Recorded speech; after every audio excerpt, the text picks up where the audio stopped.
занимались в древности изготовлением инструмента земледельного. Также оружие создавали. Вот, это как бы ассоциирует себе, считает элементы воина, элементы ремесленника. Почему античная фигура такая мощная? Потому что все ремесленники, это как бы считается, предки Гефеста, Бог, они хилыми никогда не были. Поэтому ремесленники обычно роль крепкие.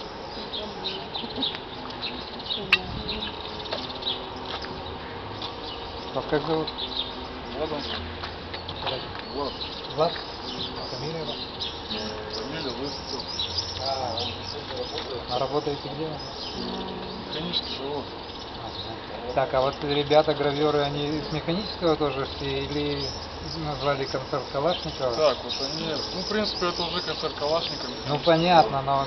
Скажем так, место дислокации парней вот там, Ага. Андрей вот там. Ага. По-разному уже сторонам, разных отделов.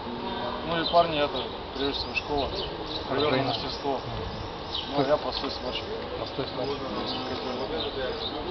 Здорово. А ты рисуешь что-то или нет, или только варишь? У тебя эскиз какой-то был или нет? Есть, но правда его уже жил снова на второй этаж.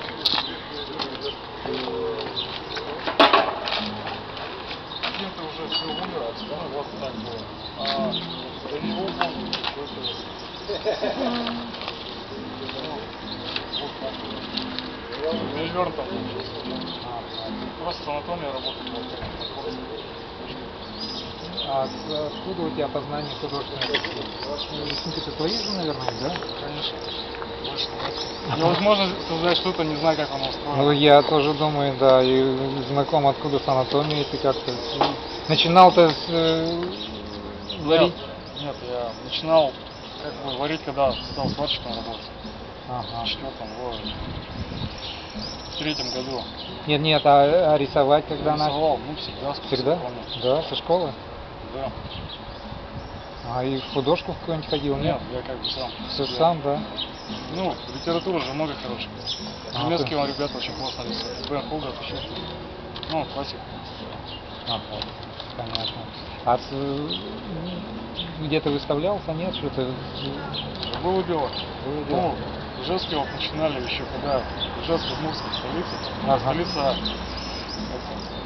Столица, культурная столица Ижевска вообще. Ага, ну да, был В такой. рамках этой программы были выставки на Ага. Пушкинской. Но сперва как бы оттуда начинал экспонировать, потом уже потихоньку. Ага. А с ребятами, с Инфимом, там с Веревкиным дружите как-то, пересекаетесь, нет? Вот, честно говорю, с Инфимом я познакомился буквально здесь. Вот здесь только. Да? Только здесь, вот буквально нынче. Ага. Все вот так. С парнями тоже так вот пересеклись пути. Единственное, с кем давно знаком, это с Максом Соловьевым. Ага. То есть мы с ним познакомились вот там на выставке, когда следил. То есть он мою работу увидел, как бы, и, можно сказать, что практически нашел меня. И потом он с ним уже как бы общались. Но мы не конкуренты, у нас немножко стили разные, как бы именно соратники по оружию, так сказать. Ну, наверное, да. Надо, наверное, объединяться в команду, да, как-то. Когда надо, объединяемся.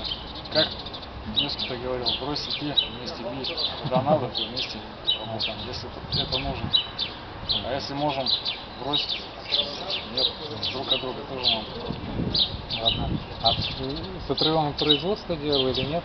Да, у меня по ГЗУТ уже как бы через полгода положено. Вот, полгода, допустим, отработал, все, положено 2 недели. Спокойно я все запланировал. То есть ты в отпуске? Да, да. Совпало или как-то ты? Совпало. Ну, наверное, да. Случайности не бывает, да. Все так предопределено там. Судьбы не удерживает. Да. А с античной историей как-то дружишь ты или нет? Ну да, на такое дело. Да. Скажем так, Троя, Ахилл, Геракл.